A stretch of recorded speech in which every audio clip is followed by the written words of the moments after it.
12 horas 47 minutos. Depois de muitos jogos com aquele discurso, jogou bem, mas o resultado não apareceu. Na terça-feira, o resultado finalmente apareceu. O Guarani, depois de vencer a Ferroviária de virada por 2-1, chegou a 8 pontos no Campeonato Paulista. Agora pensa mais para cima na tabela, ao invés de pensar para baixo, né? Os gols do Guarani foram marcados pelo Andrigo e o juiz deu um gol contra do Saulo, mas podia ter sido gol do Bidu Olímpico, podia ter sido do Bruno Silva, que ficou ali com as costas na frente do goleiro, mas o que interessa mesmo são os 3 pontos para o Guarani. Como diz o técnico Alan Al, né? Finalmente o desempenho se transformou em resultado.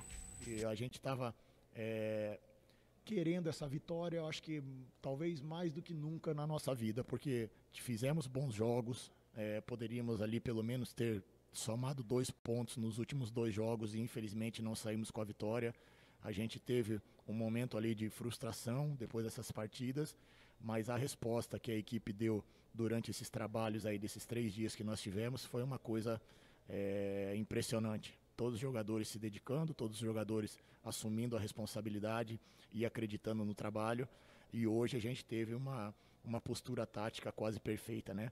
Cometemos alguns erros e a gente obviamente sabe que precisa melhorar, que precisa evoluir, mas conseguimos a vitória por mérito, em cima de bola parada trabalhada, em cima de situações de velocidade que a gente poderia explorar na nossa transição. E a gente fica feliz e confiante, né? Feliz por dar o resultado para a torcida e confiante no trabalho que vem sendo feito, que eu tenho certeza que vai evoluir cada vez mais, e uma vitória dá tranquilidade para os atletas poderem desempenhar cada vez num nível mais seguro.